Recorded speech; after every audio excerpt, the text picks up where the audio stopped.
Bro, depan bro. Laptop.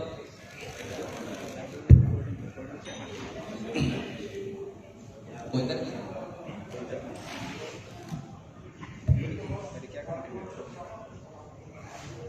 Bismillahirrahmanirrahim. Assalamualaikum warahmatullahi wabarakatuh.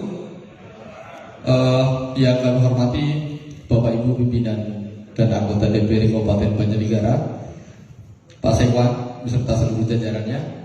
Mohon izin di sesi ketiga ini kita lanjut karena waktu sudah menunjukkan pukul 14. Sesuai dengan kesepakatan tadi sebenarnya jam 1:30 kita mulai. Mohon izin mungkin bisa izin woro-woro di grup. Di sesi ini nanti kita akan banyak berdiskusi, tapi nanti diawali dulu dengan paparan materi nanti dari Pak Chandra. Pak Chandra nanti akan menemani kita mendiskusikan terkait dengan sistem dan perangkat teknis pemilihan umum. Tentu ini menjadi hal yang menarik ya, karena beberapa waktu yang lalu kita bisa menyaksikan bagaimana keputusan pemerintah bahwa penyelenggaraan pemilu sesuai dengan jadwal, jadi tidak ada perubahan. Oleh sebab itu pada kesempatan ini kita ingin mendengar paparan Mas Chandra. Mas Chandra ini salah satu pengamat politik ya, dan juga aktif menulis gitu, riset. Nah, mudah-mudahan diskusi kali ini memberikan banyak aspek pengetahuan dan informasi bagaimana penyelenggaraan pemilu kita yang ditinjau dari sistem penyelenggaranya maupun tahapan pelaksananya. Termasuk tadi ada yang menanyakan di sesi pertama soal apa dasarnya ketika satu daerah menetapkan jumlah kursi ya. Tadi ada yang 20, kemudian ada yang 40, ada yang 50. Nah, nanti mungkin Mas Chandra akan membeberkan datanya bagaimana mekanisme perhitungan. Monggo waktu dan kesempatan kami persilakan ke Mas Chandra. Terima kasih Pak Syarif. Bapak Ibu sekalian, Assalamualaikum warahmatullahi wabarakatuh. Selamat siang, salam sejahtera, Om Swastiastu, Namo Buddhaya. Yang terhormat pimpinan DPRD Kabupaten Banjarnegara beserta Bapak Sekwan dan jajaran yang mewakili, dan para Bapak Ibu anggota DPRD Kabupaten Banjarnegara dan teman-teman dari Lembaga Strategis Nasional. Mohon izin, saya izin berdiri ya karena lebih ini. Sebetulnya ini kehormatan bagi saya untuk bertatap muka dengan Bapak Ibu kembali.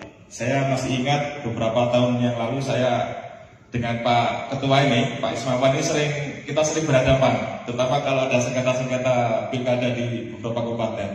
Kebetulan posisi saya waktu itu sebagai pihaknya KPU, jadi beliau ini selalu melawan kita. Oke, Pak Ismawan. Baik, Bapak Ibu sekalian, saya kira menarik ya, karena tema pemilu ini saya pikir tema yang sangat mengena bagi Bapak Ibu sekalian adalah anggota partai politik yang memiliki kursi di DPRD, sehingga dengan mengetahui sistem pemilu, perangkat pemilu, dan sampai ke tahapan-tahapan pemilu, Bapak Ibu akan memiliki sebuah paling tidak modal bagaimana bisa memenangi sebuah pertarungan. Bapak Ibu sekalian, sebelum saya masuk ke materi, jadi di dalam dunia akademik kepemiluan, pemilu itu kan tidak secara praktek ya, tapi juga didasari dari sebuah konsep dan teori. Jadi beberapa ilmuwan politik, katakanlah di negara-negara maju di Amerika, pemilu itu selalu menitik beratkan kepada petahana. Jadi ketika ahli politik itu membuat sebuah konsep tentang perangkat teknis pemilu, maka dia lebih banyak untuk mempertimbangkan aspek petahana. Jadi yang saya sampaikan adalah sebetulnya dari sekian aspek pemilu itu petahana lebih diuntungkan daripada yang non petahana. Kenapa demikian? Karena ada asumsi di baliknya. Petahana ini kan kurang lebih sudah 5 tahun, ya, sudah 5 tahun bekerja untuk memberi aspirasi rakyat, dan menyerap aspirasi membangun basis konstituen, sehingga modal-modal dasar politik ini tidak boleh dihilangkan begitu saja. Nah, aspek ini nanti akan tercermin dari seluruh tahapan dan seluruh sistem pemilu yang akan kami jelaskan kemudian. Sebelumnya, Bapak sekalian, kalau kita membincang pemilu, sesungguhnya jadi Indonesia ini mengenal dua model elektoral. Satu pemilu, pemilihan umum, yang kedua adalah pemilihan kepala daerah. Nah, dua ini berbeda. Kalau pemilu ini karena kenapa berbeda? Karena pasal konstitusinya berbeda. Gitu. Kalau pemilu ini pasal 6A UD, kalau kepala pilkada di pasal 22, kalau tidak salah ya. Sehingga kita membedakan ada dua jenis. Kalau pemilu ini ya pemilu presiden, DPR, dan DPD, termasuk DPRD. Kalau disebut pilkada ya pemilihan kepala daerah. Nah, pemilu itu sendiri sesungguhnya dibangun atau dikonstruk oleh 3 undang-undang. Yang pertama oleh Undang-Undang Partai Politik nomor 2 tahun 2011, kemudian Undang-Undang 24 tahun 2013 tentang perubahan atas Undang-Undang nomor 23 tahun 2006 tentang administrasi kependudukan, dan yang terakhir Undang-Undang Pemilu sendiri. Jadi nanti diskusi-diskusi kita pasti menyangkut 3 undang-undang itu. Nah, kalau terkait dengan pilkada, ditambah 1 undang-undang, itu Undang-Undang 10 tahun 2016 tentang perubahan atas Undang-Undang 1 2015. Itu khusus untuk menyangkut pilkada. Dan tentu saja peraturan-peraturan teknis yang lain. Baik. Nah, Bapak sekalian, total di dunia ini negara-negara yang memiliki parlemen itu tidak lebih dari 191 negara yang punya parlemen, gitu kan. Jadi kan negara itu kan bentuknya berbeda-beda. Ada negara kerajaan, ada negara republik, gitu kan. Nah, negara yang biasanya punya parlemen ini ada dua jenis ini.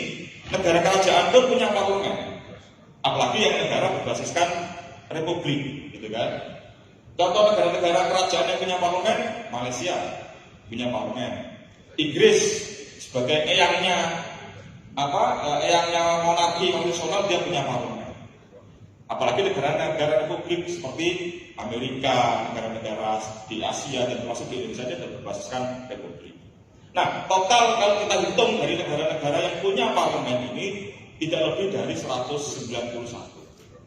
Nah, negara yang punya parlemen ini karena dia dibangun oleh tradisi, oleh sejarah yang berbeda-beda, maka bentuk parlemennya itu juga berbeda.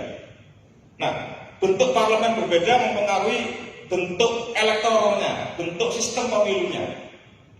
Sehingga di dunia ini memahami ada 4 jenis sistem pemilu di dunia. Yang pertama, sistem yang paling kita kenal ya, itu juga banyak dipakai oleh banyak negara, sistem proporsional. Yang kedua, sistem mayoritarian atau pluralistik. Yang ketiga, sistem yang campuran, jadi dia mencampurkan antara yang mayoritarian dan proporsional. Dan yang keempat, yang tidak bisa digabungkan oleh ketiga sistem itu. Nah, nanti kita akan bicara, karena ini dasar dari, kalau kita bicara sistem pemilu, kita tidak bisa lepas dari dasar 4 sistem pemilu ini. Misalkan suatu negara menganut mayoritarian, maka seluruh aspek sistemnya, mulai dari penataan kursi, mulai dari cara mencoba, bahkan cara surat suaranya, cara nyoblosnya, itu tidak bisa lepas dari prinsip mayoritarian. Kurang lebih begini kalau mayoritarian. Misalkan saya partai A, ada bertarung saya dengan partai B dan C, kan ada 3 partai yang bertarung. Mayoritarian itu ketika saya sudah mayoritas, walaupun mayoritas saya cuma 30%, sebenarnya saya mendapatkan suara 30%, partai B 29%, partai C 27%. Maka dengan sekilas bahkan saya sebagai pemenang. Ketika saya sebagai pemenang, saya berhak untuk mendapatkan seluruh alokasi kursi di dapil itu. Misalkan ada 6 kursi yang diperebutkan, saya hanya menang 1% aja dari partai yang lain. Menang 1% aja. Tapi kalau saya konsepnya karena konsep mayoritarian, maka saya berhak untuk mengambil menyapu bersih seluruh kursi. Nah, itu konsep mayoritarian. Ini diterapkan di Amerika Serikat. Nah, bedanya dengan di Indonesia, Indonesia itu menganut sistem proporsional. Jadi pemenang siapapun itu, ya ada yang menang, ada yang kalah, dan urutannya selalu 1 sampai sekian berdasarkan jumlah kursi. Masing-masing akan mendapatkan jatah kursinya masing-masing sesuai dengan perolehan suaranya. Nah, ini sistem proporsional. Nah, ada negara yang tidak mau terpaku dengan dua sistem itu. Dia maunya di satu sisi dia menggunakan mayoritarian, di sisi lain dia menggunakan model proporsional. Misalkan begini, ada dalam satu dapil ada 6 kursi, ya. 6 kursi dibagi 2, 3 kursi direbut secara mayoritarian.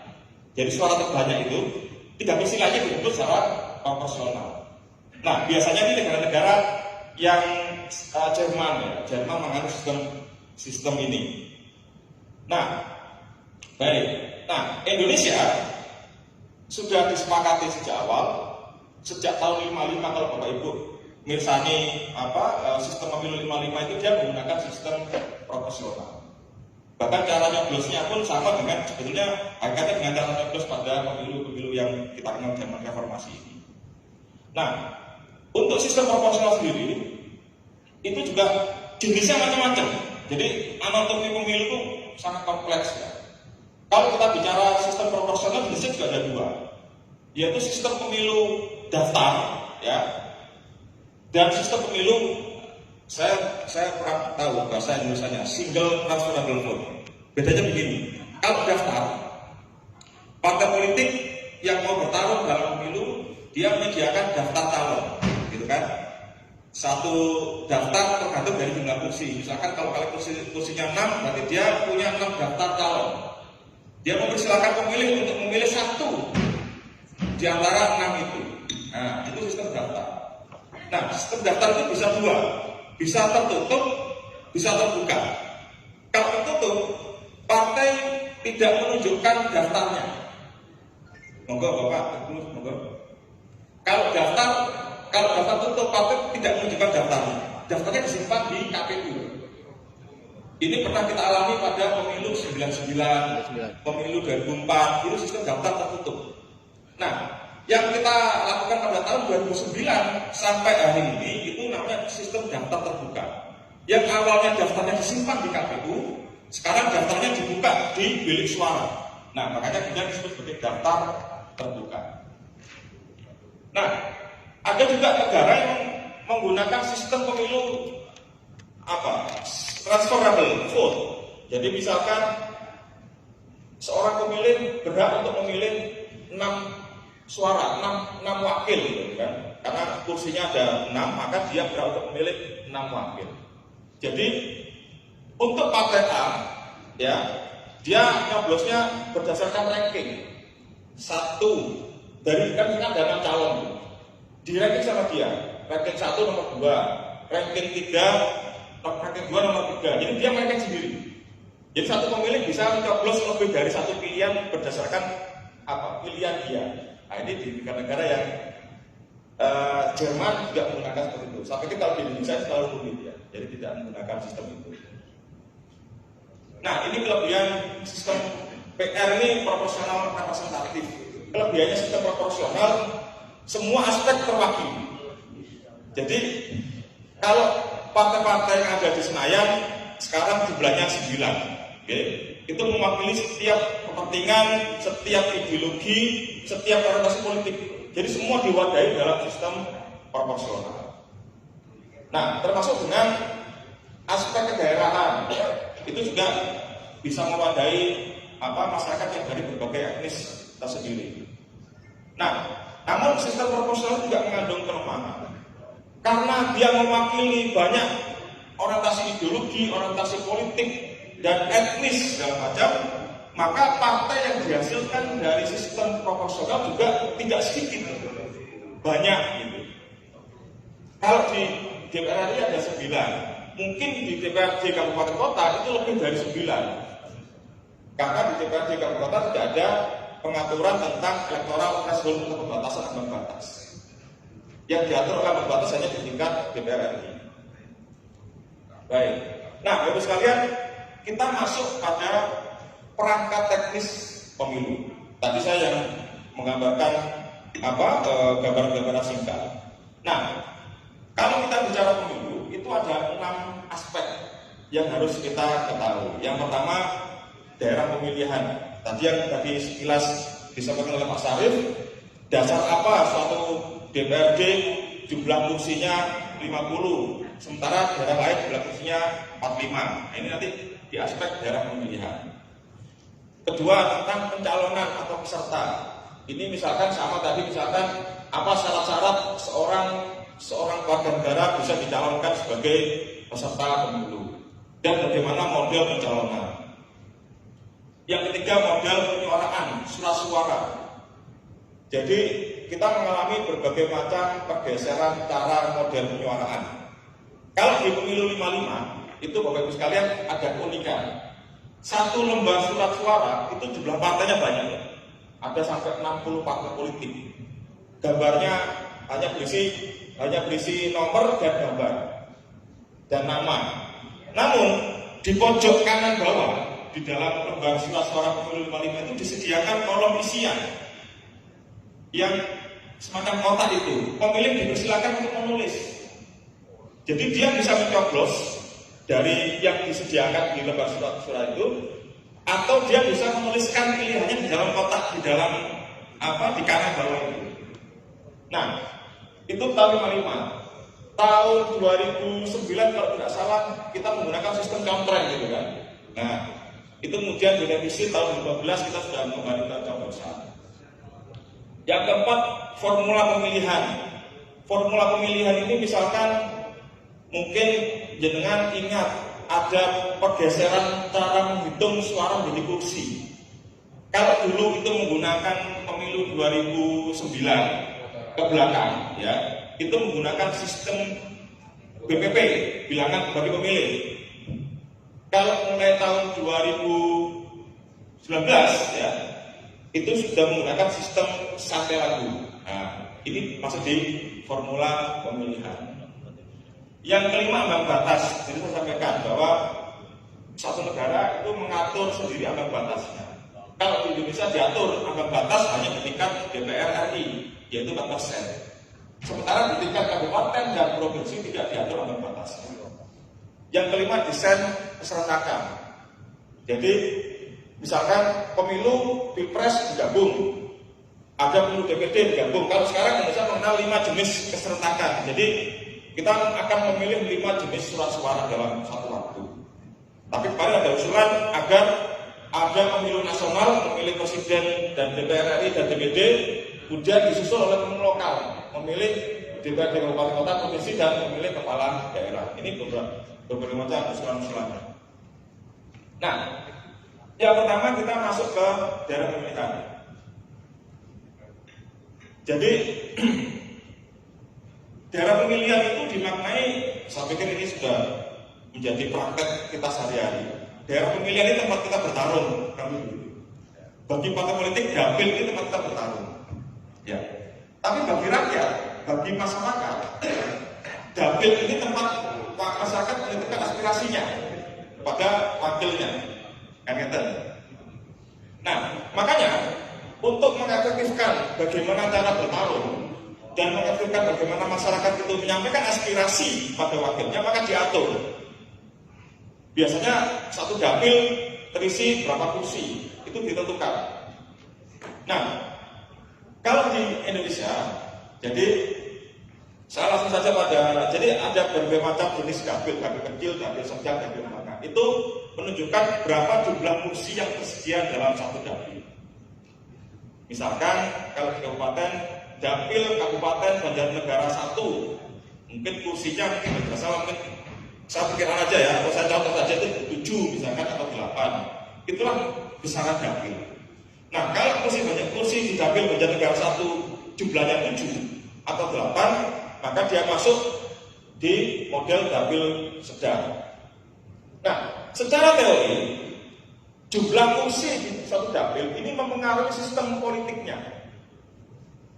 Kalau dapilnya sedang tadi 6 sampai 9 kursi, maka dia secara teori ya, ini secara teori, mungkin prakteknya bisa berbeda, dia akan menghasilkan sistem multi partai sederhana yang terdiri dari 3 sampai 5 partai politik yang ada di suatu dapil itu, yang dapat kursi itu saja. Nah, kalau kita mau membuat yang bertarung itu cuma sedikit partai, maka dapilnya dipersempit menjadi 3 kursi dalam satu dapil. Maka secara teori partai yang dihasilkan juga tidak banyak. Partai ya itu saja. Tapi di Indonesia karena ini politik kebijakannya pemerintah dan DPR untuk merangkum golongan-golongan minoritas dan kepentingan-kepentingan minoritas, dapil dibuat sedang dan besar, tidak pernah dibuat kecil. Kalau dibuat kecil, otomatis partai-partai yang petahana sekarang yang akan memenangkan kursi. Maka untuk merangkul minoritas, dapil dibuat sedang dan besar. Angkanya tidak lebih dari 6 sampai 12 kursi yang biasanya di suatu dapil. Nah, ini ada rumus. Jadi untuk model sistem proporsional, ya, bagus sekalian. Ini semacam rumus ya. Ada penghitungan ambang batas berapa persen suara penjaringan dapat menjadi satu kursi. Itu rumusnya menggunakan 70% dibagi M plus 1. M itu adalah jumlah kursi di dalam satu dapil. Itu adalah perhitungan otomatis jumlah suara yang Anda hasilkan bisa terkonversi menjadi satu kursi. Ini menggunakan rumus ini. Nanti kalau ini kita bisa tes satu persatu dengan dapat berapa kursi, kemudian suara sahnya berapa, itu bisa kurang lebih member lah, walaupun nggak persis ya. Ini member di angka plus minus dengan angka ini. Nah, ini unsur-unsur dapil, ada lingkup dapil, ada besaran dapil. Lanjut aja. Nah, ini teori-teori dapil yang tadi saya sampaikan. Semakin kecil besaran dapil, artinya kursinya 3, 4 gitu ya, atau 2 sampai 3, maka yang diuntungkan adalah partai yang mayoritas. Partai yang mayoritas, partai petahana misalnya. Gitu. Nah, dalam kasus tertentu, kalau jumlah dapil, jumlah kursinya itu genap, 2, 4, 6, 8 di dalam satu dapil jumlah kursinya, maka partai yang diuntungkan itu partai diuntungkan nomor 2 perolehan suaranya. Nah, ini teori ya, bisa dibuktikan di lapangan. Dan sebaliknya, dapil yang alokasi kursinya genap, yang jumlah kursinya 1, 3, 5, 7 dan seterusnya, maka dimungkinkan partai yang urutan nomor 1 yang banyak diuntungkan dari perolehan kursi. Tapi tentu saja dengan syarat-syarat tertentu ya. Semakin besar dapil, semakin kursinya semakin melebar, 9 lebih, maka teori 2 dan 3 ini tidak terbukti. Ini teori ada syarat-syaratnya. Namun sampai sekarang untuk yang nomor 1 ini belum terbantahkan. Semakin kecil dapil, maka partai mayoritas yang akan diuntungkan. Dan sebaliknya, semakin besar dapil, maka hampir semua partai juga mendapatkan keuntungan yang sama. Nah, Bapak sekalian, saya mengutip dari Sandra itu mengartikan coba baik. siap. Semakin besar besaran dapil atau jumlah kursi di dapil itu semakin kecil. Yang poin 1. Semakin jadi besaran dapil itu jumlah kursi dapil. Jumlah kursi ya. Ya, jumlah kursi. Jadi dapil kecil besar sedang itu mengacu pada jumlah kursi di dalam satu dapil. Jadi semakin kecil jumlah kursi, maka partai mayoritas yang semakin diuntungkan. Ini teori. Baik, lanjut. Nah, di undang-undang sudah diputuskan, maka tadi saya sampaikan, pemerintah dan DPR politik hukumnya itu agar jangan sampai ada partai dominan, karena kita merangkul keberagaman, kan itu. Maka jumlah kursinya di dalam satu dapil dibatasi 3 sampai 12 kursi dalam satu dapil, dengan total di dalam satu kabupaten 20 sampai 55 kursi untuk alokasi totalnya. Nah, inilah yang tadi ditanyakan oleh Pak Sarif. Dasar apa suatu kabupaten mendapatkan alokasi kursi 20, 25, 30 dan seterusnya? Ini dasarnya ada di pasal 191 ayat 2 Undang-Undang 7 tahun 2017. Kalau tidak salah Kabupaten Banjarnegara jumlah penduduknya di antara 1 juta sampai 3 juta. Berarti Kabupaten Banjarnegara hanya berhak mendapatkan alokasi kursi 50 kursi. Saya sudah ngecek di Indonesia itu, untuk Jawa Tengah itu tidak ada yang jumlah penduduknya lebih dari 3 juta. Yang ada itu justru di Jawa Barat, Kabupaten Bogor, Bandung Barat, ya. Kalau di Jawa Timur, Kota Surabaya, nah itu jumlah penduduknya lebih dari 3 juta, maka dia mendapat alokasi tambahan 5 kursi. Ini artinya kalau belum mencapai batas jumlah penduduk ini, masih tetap menggunakan alokasi kursi yang ditetapkan oleh undang-undang. Nah, ini tata cara penetapan dapil ini sangat teknis ya, ini urusannya KPU. Ini prinsip-prinsip yang saya sampaikan, ada proporsionalitas dan segala macam. Ini prinsip penetapan dapil, ini urusannya KPU. Nah, bagus sekalian, penting untuk saya sampaikan di sini untuk penetapan dapil, karena dapil ini di tahapan pemilu. Jadi Anda setuju atau tidak setuju untuk penataan dapil, ya, KPU itu punya wewenang untuk menata ulang dapil. Nah, apa yang jadi pertimbangan KPU? Yang jadi pertimbangan KPU adalah pertambahan jumlah penduduk. Tadi, kalau ada pertambahan penduduk, misalkan lebih dari 3 juta, maka ada tambahan kursi 5 kursi. Namun kalau tidak dalam keluar dari range itu, maka ya kursi tetap 50. Atau KPU punya pertimbangan yang lain, misalkan dapil yang selama ini terjadi di suatu kabupaten dipandang oleh KPU tidak kohesif, misalkan tidak kohesif itu tidak menjamin kesatuan antara satu masyarakat dengan masyarakat yang lain yang di dalam dapil. Itu murni pertimbangan teknisnya KPU. Atau tidak integral. Integral itu misalkan membangun dapil kan gabungan kecamatan, ya, tidak boleh kecamatan satu itu digabung dengan dapil yang kecamatan yang loncat jauh. Nah, itu kecamatan yang bisa digabung di satu dapil adalah kecamatan yang berdekatan dan berdekatan. Nah, itu pertimbangan teknisnya KPU dalam memecah dapil. Namun ini menjadi tahapan pemilu. Maka penting untuk Bapak sekalian sebagai DPRD untuk mengawasi apa usulan KPU Banjarnegara ya dalam mengusulkan calon dapil di pemilu 2024 kelak. Nah, apa tahapannya? Tahapan uji publik penataan dapil di KPU dimulai tanggal 11 sampai 13 Desember 2022. Kalau kita kemudian mau mengawasi hasil kerja KPU ya di tanggal 11 sampai 13 ini. Nah, yang kedua adalah jenis peserta. Ini kalau pemilu 5 kotak ya, ada pasangan calon presiden dan wakil presiden, ada partai politik untuk pemilu DPRD dan DPR, dan ada perseorangan untuk pemilu DPD. 3 jenis ini yang kita kenal dalam pemilu di Indonesia, 3 jenis peserta ini. Nah, ini pola-pola pencalonan ya.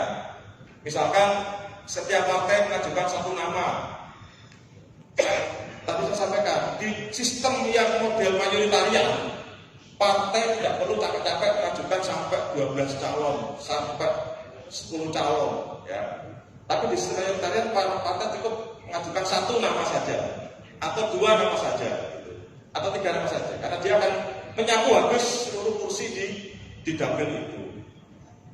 Kemudian ada juga yang menggunakan sistem nomor urut ya, yang tadi saya sampaikan, atau tanpa nomor urut ya, atau yang di tahun 2004 kalau tidak salah nomor urut, tapi ada klausul jika tidak melebihi 30% ya, maka itu ditentukan oleh nomor urut. Tapi kalau dia lebih dari 30%, maka suara terbanyak.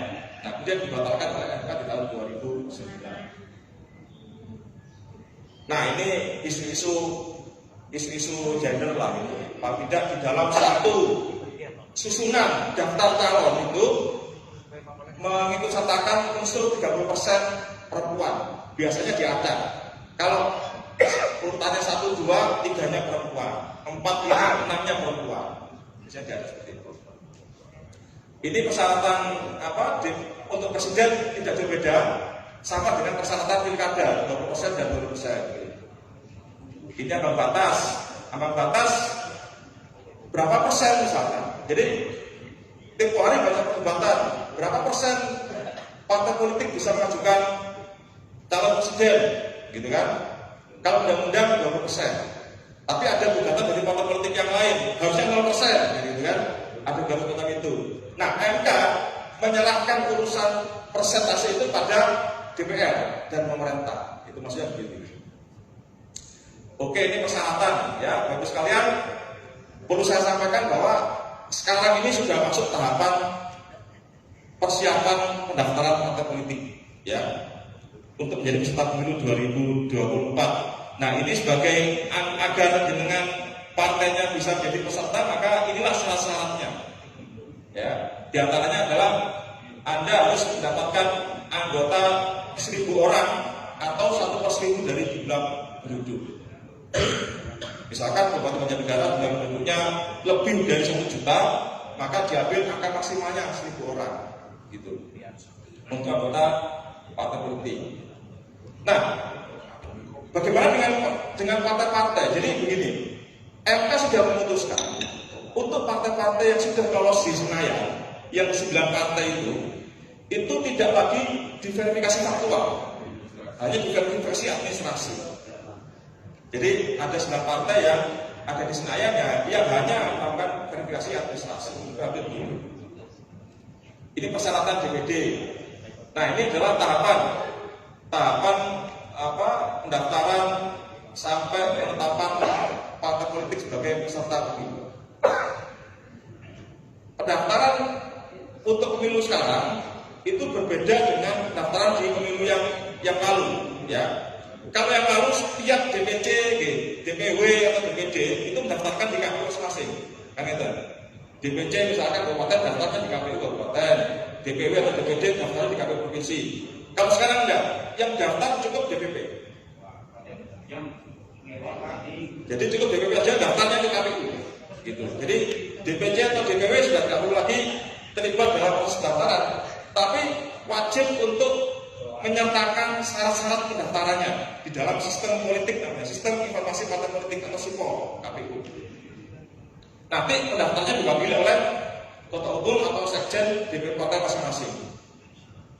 Nah, ini jadwal pencalonan. Bapak sekalian, kalau jenengan sampaikan di sini berniat mau maju semua ya sebagai calon, batas awal itu di tanggal 1 sampai 14 Mei.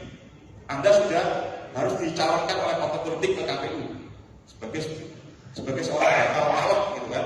Nanti penetapan DJT-nya tanggal 25 November 2023. Jadi tahun depan. Oke? Tidak partai. Nah, kalau kita lihat dari timeline Pak ya, partai itu harus mengajukan ya, bukan punya, harus mengajukan daftarnya tanggal 1 sampai tanggal 14. Oke? Maka sebelum partai mengajukan, maka partai harus mendaftar dulu, membuat daftar dulu. Otomatis mungkin setiap partai beda-beda. Mungkin ada yang partai waktunya 6 bulan, 3 bulan, 1 bulan sebelum pengajuan. Maka kalau menanggapi pertanyaan jenengan, kalau ada yang anggota DPRD yang mau mundur atau pindah partai, saran saya jauh hari sebelum tanggal 1 Mei.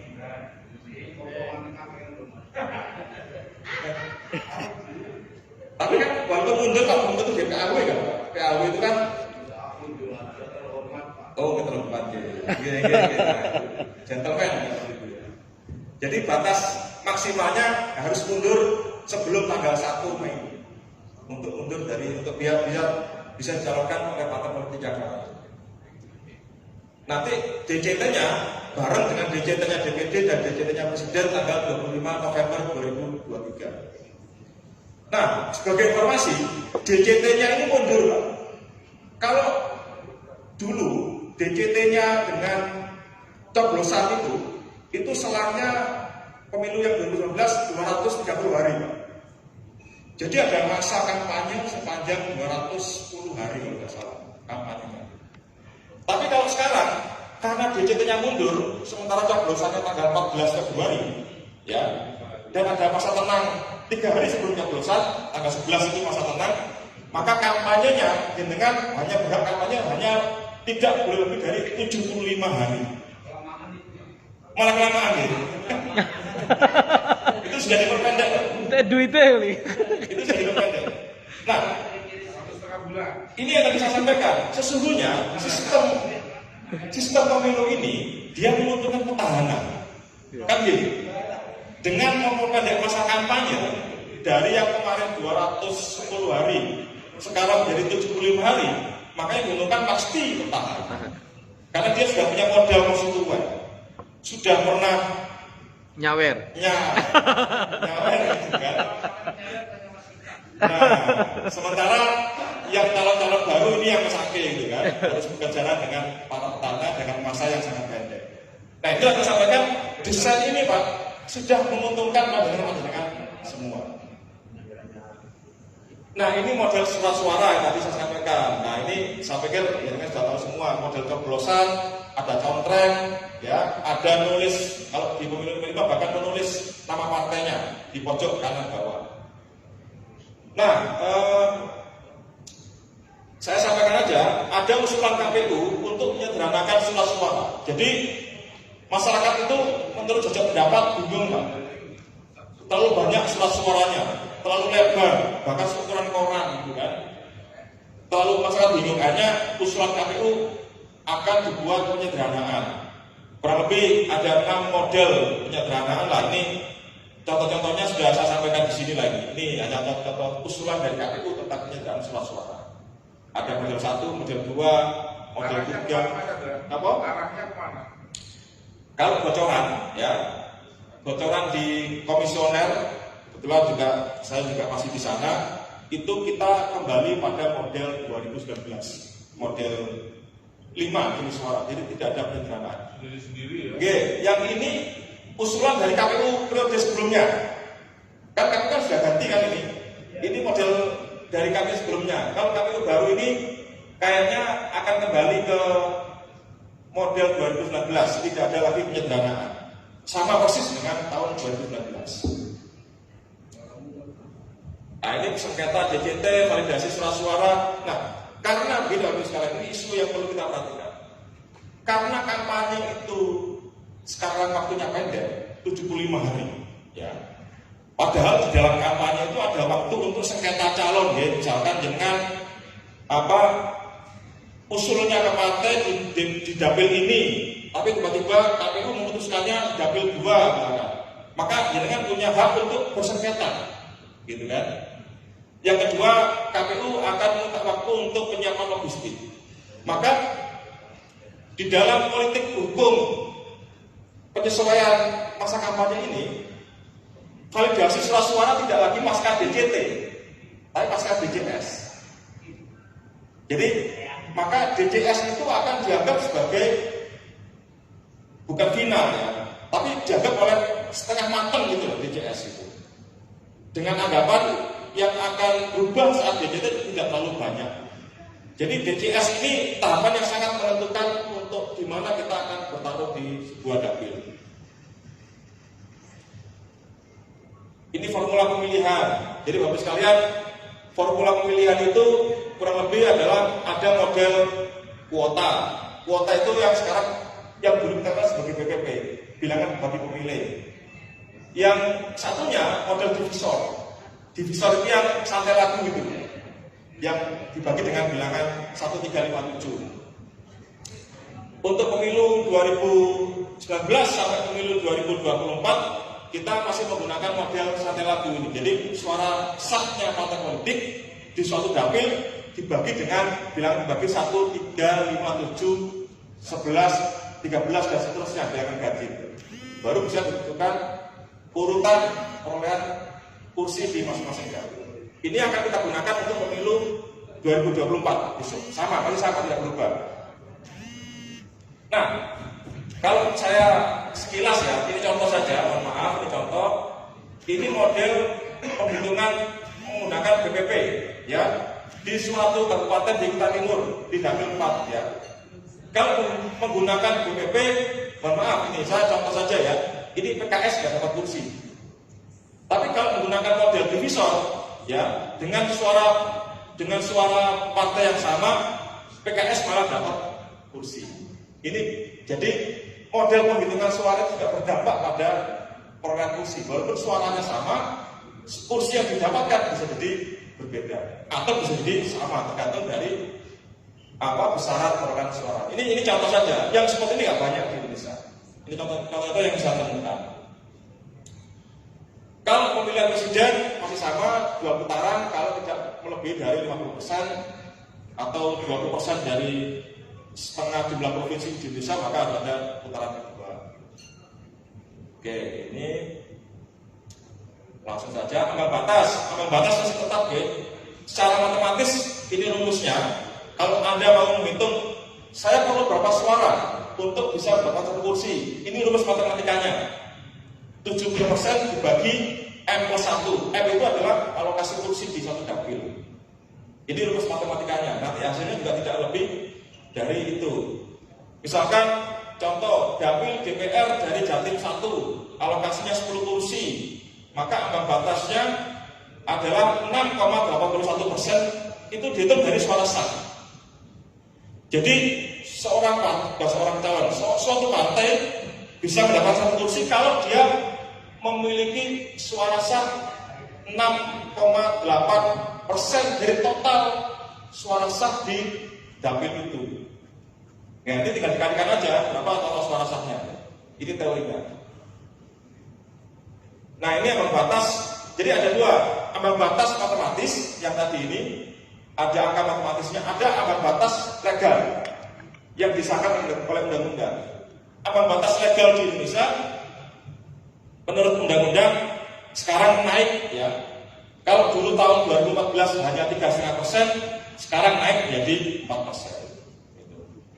Namun ini tidak berlaku untuk DPRD provinsi dan DPRD kabupaten kota. Ini hanya berlaku di tingkat DPR. Oke. Nah, ini desain keserentakan. Sesungguhnya ada 6 desain menurut MK.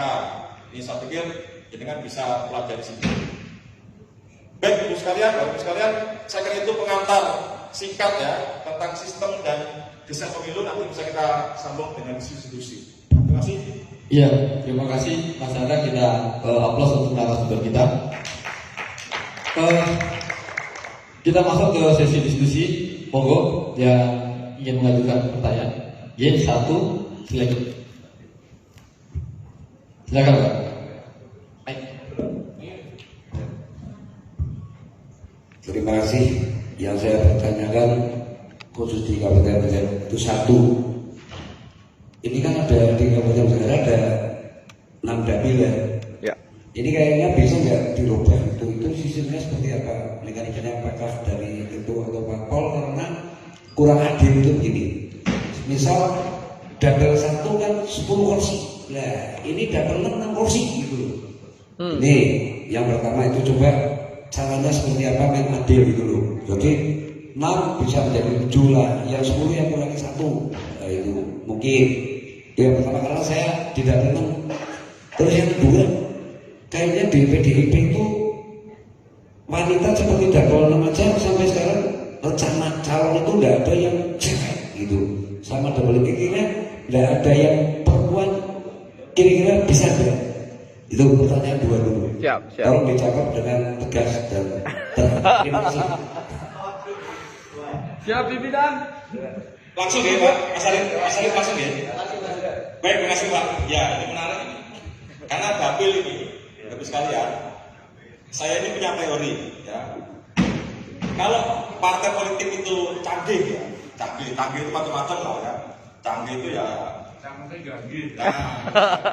atau punya rumusan tersendiri.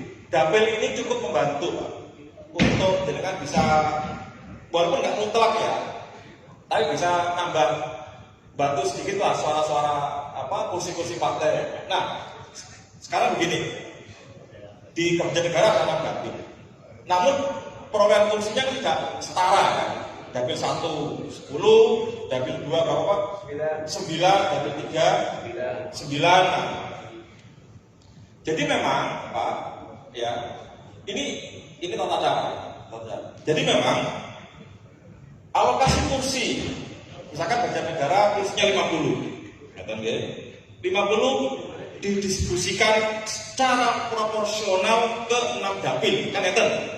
Nah, bagaimana cara mendistribusikan secara proporsional ke 6 dapil? Ini caranya yang pertama, ya. Yang pertama adalah kalau jenengan ingin merubah, satu, tergantung dari jumlah penduduk yang dilaporkan oleh kepala daerah, oleh bupati. Jadi kan bupati itu setiap 6 bulan sekali dia melaporkan pertambahan jumlah penduduk. Dia lapor pada Dirjen Adminduk, Dirjen Administrasi Pendudukan, ya, itu Pak Prof Zulhan itu dirjennya. Itu akan dikoordinasikan selama per 6 bulan sekali. Nah, data itulah yang digunakan oleh KPU untuk mempertimbangkan apakah suatu kabupaten kursinya nambah atau tetap berdasarkan dari jumlah penduduk yang dilaporkan oleh bupati masing-masing. Saya punya contoh, Pak. Mohon maaf, saya nyebut ya, ada satu daerah di Kalimantan Timur, saya nyebut ini. Waktu itu ada Omkara, Pak, di Kalimantan Timur. Bupatinya itu, mohon maaf, ini melakukan upaya menambahkan jumlah penduduk gitu loh, agar kursinya menjadi kursi, kalau tidak ditambahkan, Pak Kutip ya, itu kursinya 25.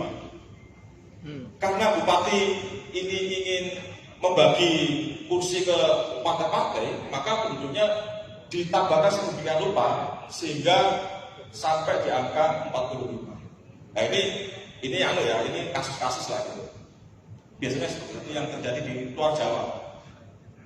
Nah, oke, kita punya jumlah penduduk, misalkan ada ini kalau ini sebetulnya bisa ini ya. Kalau nggak ditulis susah emang ya. Oke, mau pakai ini? Hah? Mau pakai ini nggak? Hah? Mau pakai. Saya kirim file bisa nggak? Saya punya file. Atau nanti ya. Ini bisa kita. Baik. Nah, yang kedua, KPU menetapkan bilangan pembagi penduduk. Bilangan pembagi penduduk itu caranya adalah jumlah penduduk yang dilaporkan bupati tadi dibagi alokasi kursi di dalam satu kabupaten. Misalkan Banjarnegara ada 800.000, ya. Ini misalnya dibagi alokasi kursi 50, maka dapatlah sebuah hasil. Misalkan BPPD-nya ketemu 20.000. Itulah yang disebut sebagai BPPD untuk keseluruhan kabupaten. Nah, kemudian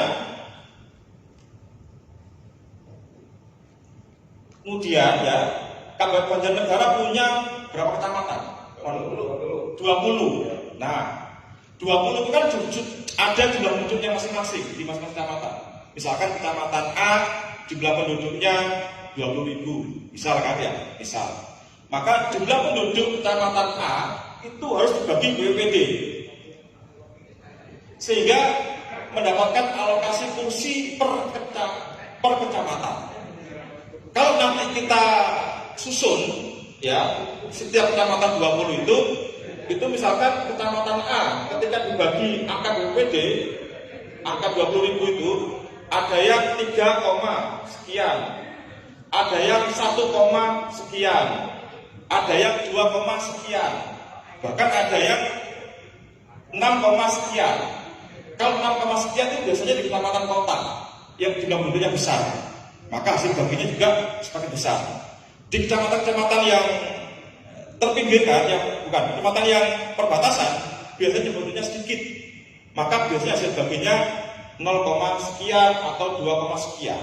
Nah, menurut undang-undang, suatu dapil itu harus berisi alokasi kursi itu 3 minimal sampai 12. Artinya, kecamatan-kecamatan yang tadi hasil baginya kurang dari 3, yang tadi sebutkan 0, sekian, 2, sekian, ya, itu harus digabung, Pak.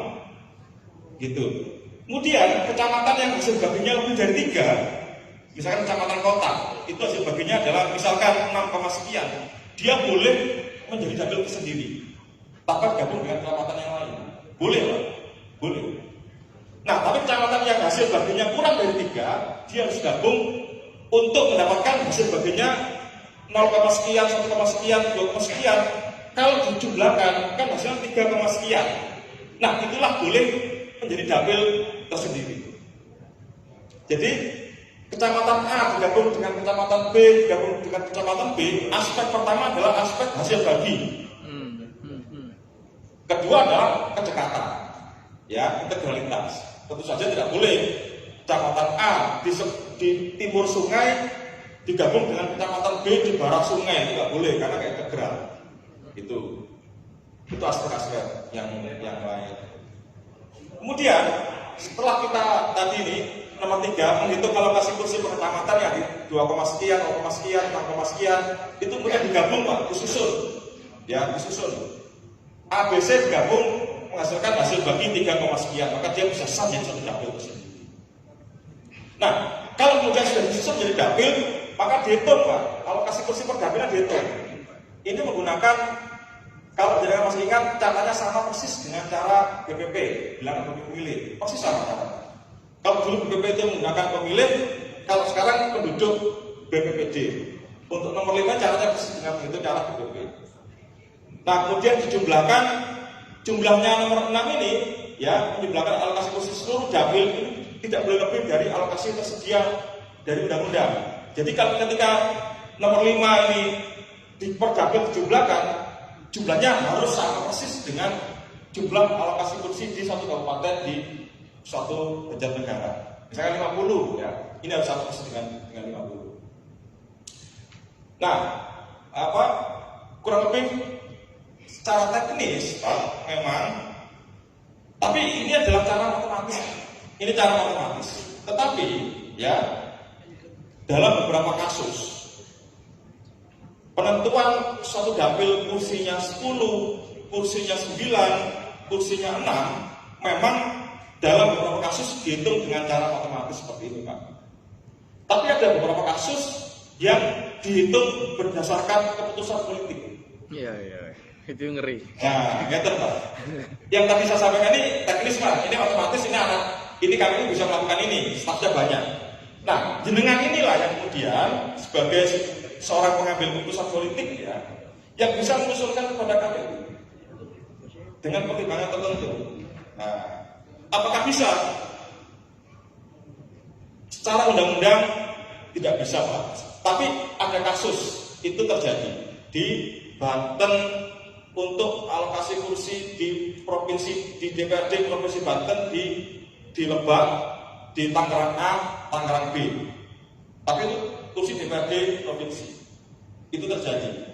Penghitungan di dapil Tangerang A, Tangerang B itu tidak sama dengan hasil penghitungan otomatis.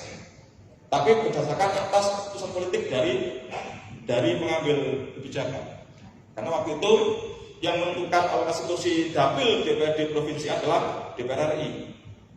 Jadi tergantung dari DPR RI. Nah, berbeda halnya dengan DPRD kabupaten kota. Itu tidak ditentukan oleh DPR RI, ditentukan oleh KPU. Nah, artinya sebetulnya ini adalah keputusan politiknya KPU untuk menentukan berapa di suatu dapil layaknya dapat berapa kursi. Pada akhirnya ini adalah keputusan politiknya KPU. Nah, kurang lebih demikian urutannya ya. Jadi ada aspek matematis, ada aspek politis. Nah, yang kedua soal calon perempuan apakah bisa dihilangkan itu Pak? Bisa gitu? Bukan, ini kan di dapil saya kita kan tidak ada perempuan. Tidak ada perempuan. Apakah diperbolehkan juga? Nah, karena ini sudah menjadi norma di dalam Undang-Undang 7, Undang-Undang Pemilu, di mana dalam susunan dapil, susunan calon di suatu dapil menyertakan sedikitnya atau minimal 30% perempuan, maka kalau ada partai politik yang mengajukan bakal calon atau bakal caleg pada KPU yang tidak sesuai dengan norma ini, maka dianggap dicoret, dianggap dianggap tidak berat untuk mencalonkan, jadi disuruh kembali oleh KPU, dikembalikan lagi agar jumlahnya 30%. Ini sudah nggak bisa nggak bisa di apa? Dinego. Nggak bisa dinego kan? Berarti ini tanggung jawab ketua DPR ini. Oke. Masa jelas menambahkan yang tadi biar jelas. Ya. Kan kadang terjadi perbedaan paham. 30% memaknainya itu kan apakah hanya 30% melulu atau harus penempatannya itu setiap 30% adalah satu perempuan gitu loh. Tolong dijelaskan. Oke. Terima kasih Pak Ketua. Kalau undang-undang ya Pak, undang-undang itu hanya menyatakan paling sedikit atau sedikitnya 30%. Per dapil. Tidak ada bela-bela. Nah, kemudian biasanya undang-undang itu kan diatur oleh peraturan turunan, kan itu Mas Arif ya? Ya. Nah, justru peraturan turunannya itu yang mengatur penempatan. Dalam hal di Indonesia, penempatan apakah disisipkan di antara nomor 1, 2, kemudian di antara nomor 4, 5, itu diatur oleh peraturan KPU. Jadi bukan diatur di undang-undang. Gitu. Kalau undang-undang hanya mengatur komposisi saja, 30% titik. Nah, KPU nambahkan komposisi 30% harus dimasukkan di antara 1, 2 perempuan atau di antara itu, di antara 1 dan 3 itu di PKPU. Kemudian yang kedua di antara 4 dan 6 itu PKPU, Pak, bukan undang-undang. Itu. Kemudian bagaimana dalam hukumnya? Sama, karena PKPU juga diundangkan oleh Berita Negara, maka PKPU yang diundangkan oleh Berita Negara ini juga sah, gitu. Juga menjadi dasar. Ya kan Pak Ketua? Kalian Mas Andra, suara ketemu boleh besar. Ketemunya di sini kita ya. Tidak Kalau di sana kita bertarung. Ya. Baik, terima kasih. Mas Andra, saya tadi makanya mengejar terkait dengan surat suara, contoh surat suara atau surat suara yang akan dijalankan di 2024. Karena apa? Saya melihat dengan kejadian di 2019, kasus KPPS yang banyak meninggal karena mekanisme pemungutan suara yang sangat lama dan banyak sehingga terjadi peristiwa-peristiwa yang tidak kita inginkan yang menjadi catatan buruk pelaksanaan pemilu di Indonesia. Tentunya masalah juga memperhatikan itu juga, gitu. Dan kemudian dari semua itu maka berimbas pada kualitas hasil pelaporan ataupun hasil data-data yang ditulis oleh penyelenggara KPU, penyelenggara pemungutan KPPS itu sendiri dan juga saksi-saksi yang ada di TPS tersebut. Berkaitan apa misalnya? Contoh penulisan C1 yang sangat tidak karuan. Maka 2019 karena saya mengawal PD Perjuangan, suara PD Perjuangan, maka ketika bicara dari dasar C1 saya tidak percaya. Karena dulu C1 adalah menjadi barang yang utama. Kecuali C1 plano saya baru percaya. Nah, ini tentunya menjadi hal yang perlu sekali dikritisi Mas Andra untuk disampaikan kepada KPU bagaimana solusi agar peristiwa ini tidak terjadi lagi. Risikonya menurut saya memang harus adanya penambahan TPS, tentunya KPPS dan imbasnya kepada pembiayaan yang sangat membengkak. Tetapi kalau dengan aturan-aturan yang masih dijalankan seperti kemarin, menurut saya peristiwa itu akan terjadi lagi. Logikanya bagaimana seorang KPPS menulis C1 dengan hasil penghitungan jam 5 pagi, jam 7 pagi, mereka sudah bekerja dari kemarin, kan sudah capek. Ini tentu akan menimbulkan hasil yang tidak berkualitas gitu. Saya mohon itu untuk ditekan kepada KPU pusat sehingga benar-benar besok itu bisa berjalan dengan cepat, lancar dan akuntabel, bisa dipertanggungjawabkan dengan sebaik-baiknya gitu. Itu yang pertama. Yang kedua terkait dengan betapa mudahnya syarat untuk berdirian sebuah parpol yang selalu pernah saya kritisi langsung di depan KPU dulu bahwa 1/1000 dari jumlah penduduk adalah bukan hal yang susah untuk mencarikan itu Mas Andra. Saya pikir makanya terlalu banyak partai politik yang ada di Indonesia ini mungkin karena syarat-syaratnya menjadi terlalu mudah dan kurang butuh sebuah pembuktian yang rumit gitu loh, sehingga banyak sekali yang lolos, apalagi sekarang dengan aturan yang sudah duduk di DPR RI, semua parpol di kabupaten provinsi itu tidak mendapatkan verifikasi faktual, hanya verifikasi administrasi, sehingga semakin mudah dan semakin bertahan gitu. Itu masukan aja. Yang terakhir sih Mas, mungkin nggak saya bermimpi kalau model Santera Modify bisa diterapkan di Indonesia. Terima kasih Mas Andra. Ya. Oke. Baik, terima kasih Pak Ketua. Ini saya juga kadang dengan Pak Ismawan ini agak kaget. Beliau ini kalau sudah di MK itu yang dibawa itu sudah dokumen-dokumen C1 itu sudah susah dibantahnya gitu. Saya nggak tahu ini apa memang begitu Pak Ismawan cara kerja partainya ini kan. Nah, baik, terima kasih. Nah, oke Pak, memang betul. Saya pikir ini sudah jadi pemahaman atau informasi kita semua ya. Banyak penyelenggara yang meninggal dunia. Kalau boleh kita uraikan alasan-alasan kasus itu, kalau kita analisis ya. Ini juga atas dari kajian IGM salah satunya. Yang pertama, kelelahan. Orang meninggal dunia penyelenggara pasti karena dia sebetulnya kelelahan. Gitu kan? Nah, ternyata ketika kita selidik, betul KPPS ini kerjanya tidak pada hari H saja dan H+1 ya. Hari-harinya coblosan. H+1-nya kan masih nulis itu. Kan masih sampai tengah malam atau bahkan lewat tengah malam. Tapi sebelum itu KPPS itu mempersiapkan bilik atau misalkan TPS-nya ya. Masih survei dan segala macam gitu. Nah, ini beberapa faktor. Baik.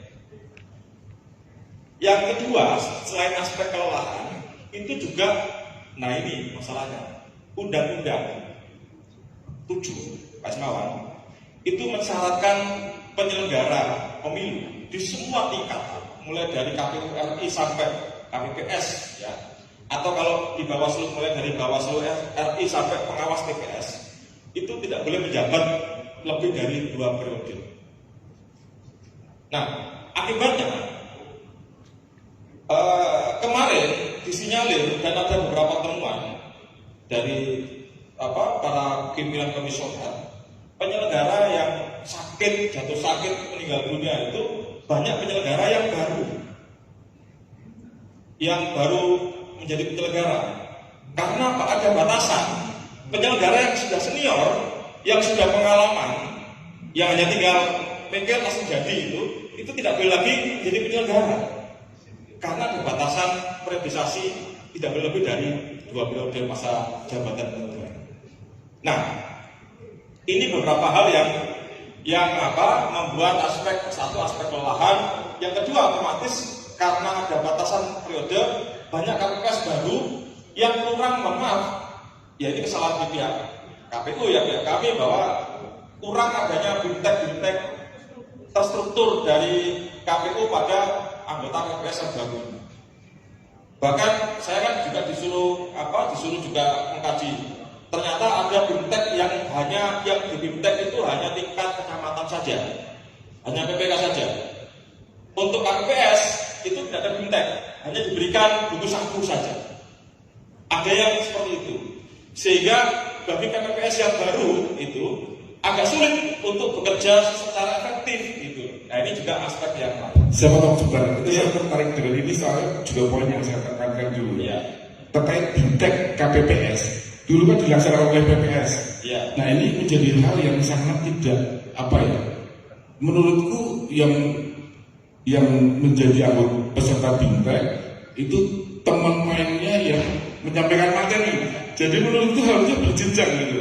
Ya. Berjenjang artinya kalau memang KPPS, binteknya itu dilaksanakan oleh PPK atau oleh KPU sekalian gitu. Jadi benar-benar itu berkualitas nanti gitu. Ya. Gitu. Oke. Nah, ternyata Pak Ketua, kalau kita mengkaji kenapa binteknya tidak, misalkan bukan KPU atau bukan PPK yang menjadi KPPS tapi cukup PPS, waktu yang disediakan oleh penyelenggara, waktu itu kalau tidak salah undang-undangnya di top setahun sebelum coblosan. Waktunya pendek. Jadi undang-undang 7 ini tarik-menarik politiknya sangat kencang kalau kita ini. Sehingga ngedopnya ini mepet.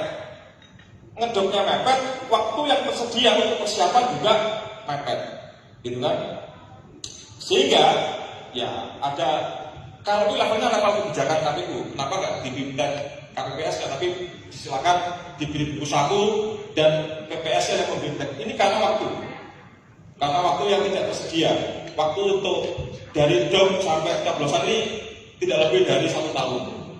Beda kalau sekarang kan waktu kita panjang ini, ya karena undang-undangnya masih undang-undang yang lama.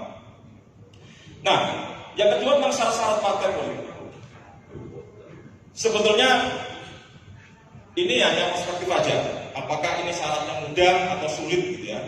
Saya pikir bagi partai politik yang seperti partainya Pak Ismawan ini juga syarat mudah gitu ya, karena sudah established. Tapi bagi partai politik yang baru, sekarang namanya aneh-aneh Pak, ada Pandai, ada Partai Buruh, ada partai macam-macam lah.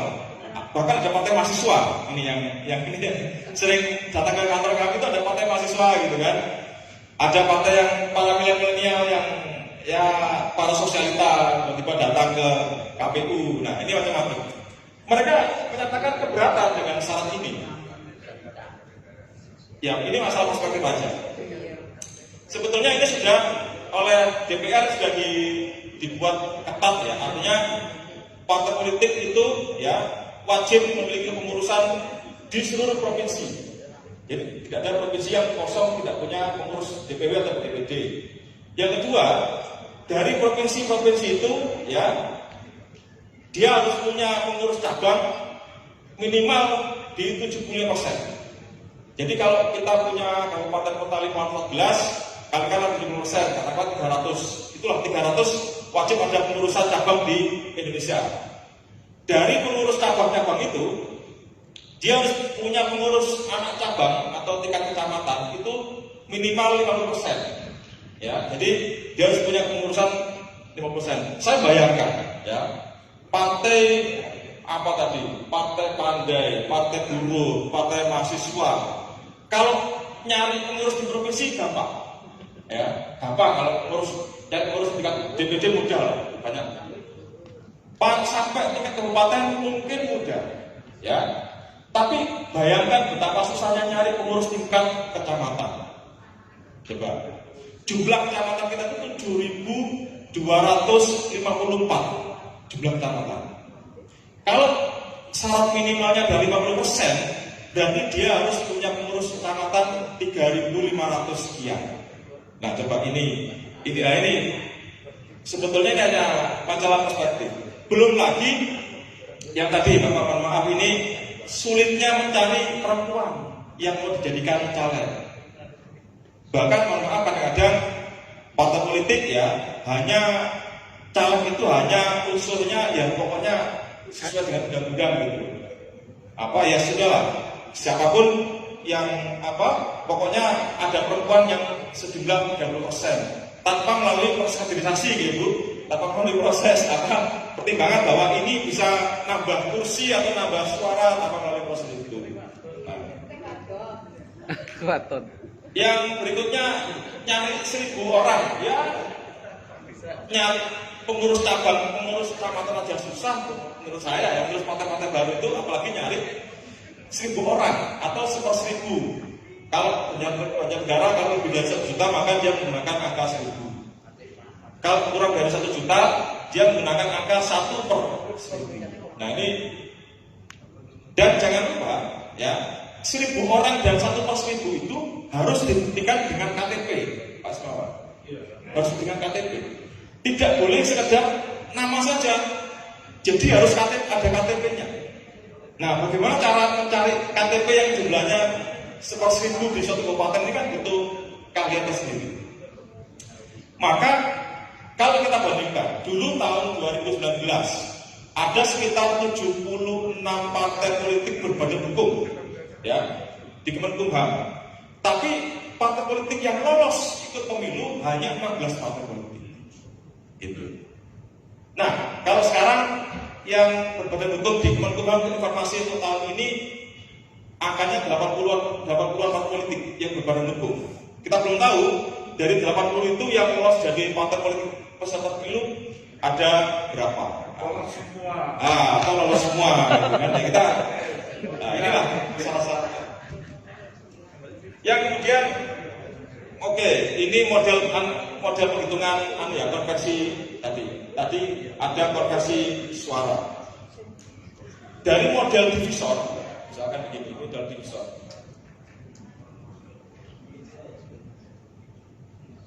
Jadi apakah bisa kelak ya ini?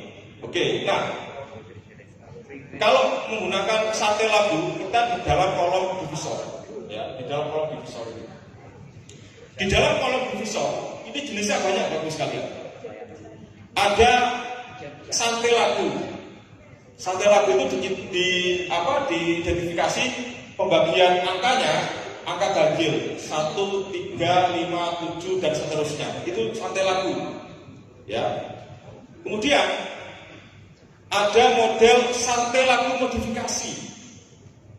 Sate labu modifikasi itu kalau yang sate labu biasa itu angkanya 1, 3, 5, 7.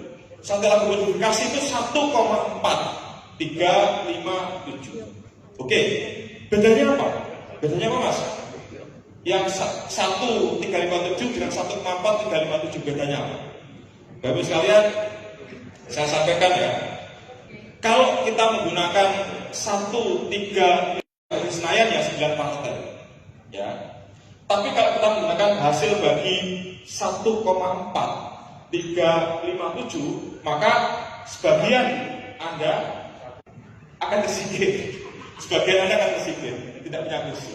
Maka mau pilih yang mana silakan. Gitu ya. Gitu. Kalau Pak Sawan, ya karena beliau ini partainya ini ya pasti siap pede. Tapi yang lain kasihan, gitu kan? Masih ada partai-partai lain yang harus diakomodasi kepentingan politik. Nah ini kalau ini teorinya banyak, ini sangat teori lah, dijelaskan di sini. Jadi model penghitungan itu berpengaruh pada berapa partai yang tersisa, gitu. Hasil bagi 1,4 itu akan memangkas beberapa partai politik, tidak banyak, beberapa saja, tidak banyak, hanya beberapa partai saja. Saya kira demikian. Monggo.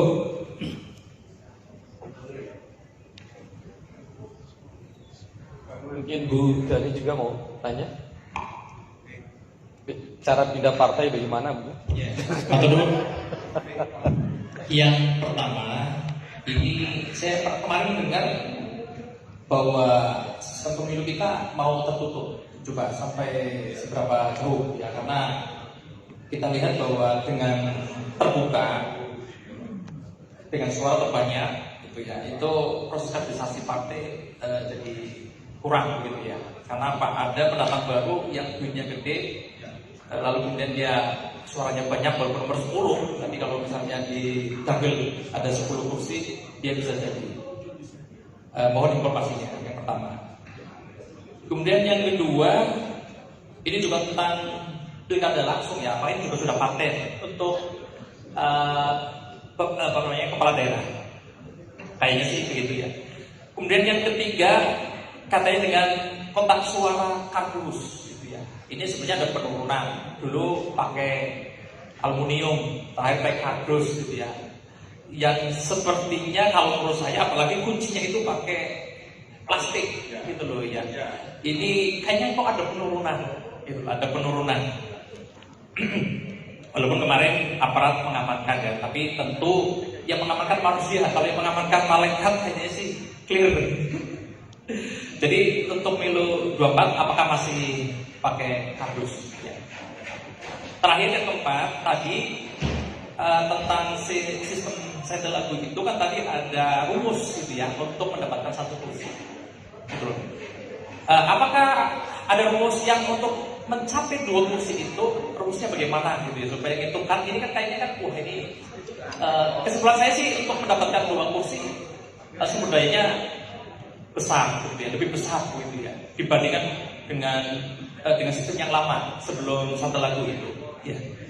Saya kira begitu, matur nuwun. Assalamualaikum warahmatullahi wabarakatuh. Waalaikumsalam warahmatullahi wabarakatuh. Oke, matur nuwun pertanyaannya. Oke, yang pertama saya jawab dulu secara berurutan. Ini berdasarkan informasi yang saya dapat ya Pak di komisioner ya. Barangkali ini juga karena dinamikanya masih terus berlangsung juga belum jadi yang final. Kalau final itu nanti sudah diputuskan secara resmi kan. Nah, soal sistem tertutup atau terbuka, ini sudah tidak bisa dinego lagi. Karena soal sistem tertutup terbuka ini sudah ranahnya undang-undang, bukan lagi ranahnya komisioner atau KPU ya. Ini KPU tidak bisa lagi campur tangan akan merubah sistem pemilu ini, mau dibuka ditutup, ini sudah dibuka oleh undang-undang. Sekarang artinya sudah terbuka. Kalau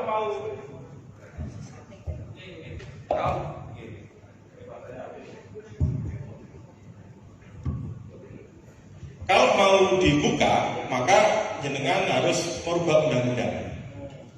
Kalau mau ditutup ya, kalau mau ditutup jenengan harus merubah undang-undang. Oke, itu yang pertama. Memang ini kalau menurut penelitiannya ada dosen UGM, itu namanya Mada Sukmajati, itu memang kecenderungannya partai-partai ideologis di Indonesia itu salah satunya PKS ya, itu memang berkepentingan untuk menjadikan sistem pemilu tertutup karena ada proses kaderisasi yang matang di situ.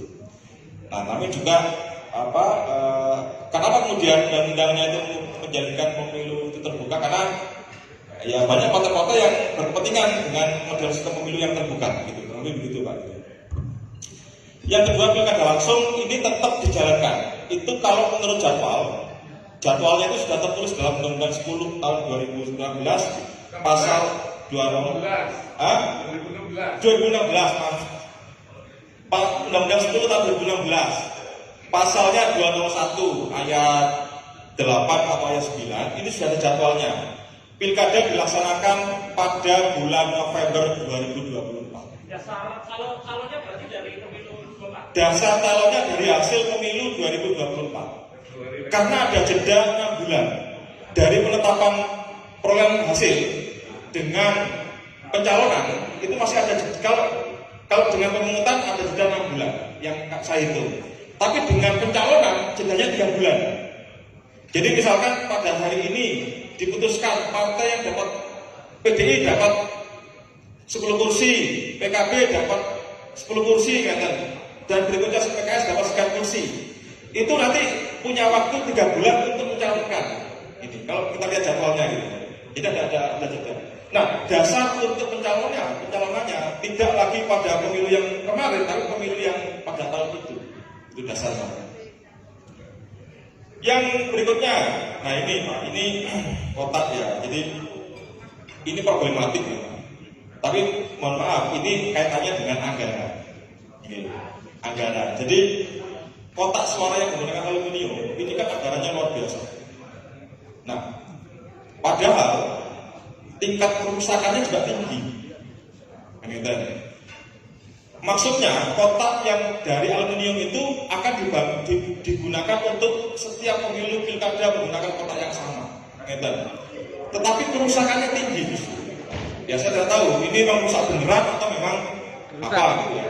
Makanya kemudian politik anggarannya ya sudahlah, karena memang rusak sama-sama rusak ya digunakan sekali pakai saja. Nah, maka kardus itu tujuannya digunakan sekali pakai. Jadi kardus di pemilu 2019 tidak boleh lagi dipakai di pemilu 2024. Nanti pemilu 2024 ada pengadaan kardus. Nah, kenapa demikian ya? Saya tidak tahu, mungkin jenengan yang bisa menjawab ya. Kan banyak pengadaan kardus lah. Termasuk apa? Termasuk gembok ya. Memang gemboknya itu ini diatur oleh keputusan KPU. Itu menggunakan paketis yang dari plastik. Ya, ini nanti bisa dievaluasi Pak soal gembok ini. Dia kembali ke gembok yang asli, ya, bukan yang kardus. Kalau itu bisa dievaluasi. Tapi soal kardus ini sudah menjadi politik anggaran. Kan sudah didok Pak anggaran pemilu 76 triliun ya untuk KPU dan 28 triliun untuk Bawaslu. Itu diantaranya sudah pengadaan kotak kardus itu, pengadaan suara-suara. Sudah didok itu Pak Syarif. Itu bangun berapa ratus desa itu. 76 triliun anggaran pemilu kita. Iya. Belum Bawaslu sendiri 28 triliun. Jadi total digabung Bawaslu KPU ya 76 ditambah 28. Ya sekitar 100 triliun kan total pemilu kita. Itu sudah dihitung dua kali putaran. Kalau Pilpres tidak mencapai 50% sudah dihitung 2 kali putaran. Nah, yang kedua yang terakhir menarik ini. Angka yang saya sampaikan ini apa di mana tadi? Sebentar, ini adalah angka ini memang mana tadi ya? Yang angka 75% dibagi, nah ini Ini memang angka untuk suatu partai politik dapat 1 kursi. Nah, mudahnya begini, kalau partai politik mau mencapai 2 kursi, ya kalikan 2. Berarti 6,81 contohnya itu kalikan 2, berarti sekitar 12%. 13% lebih untuk dapat 1 kursi. Di satu dapil. Ini dari suara sah, bukan dari pemilih, bukan dari DPD, bukan dari yang lain, tapi dari suara sah. 6,8 kali 2 tergantung dari target kursi kita. Ya kalau kita punya target kursi 4 ya kalikan 4 gitu. Tapi begitu sederhananya. Oke, monggo ya Bapak Ibu sekalian. Silakan. Itu, baik.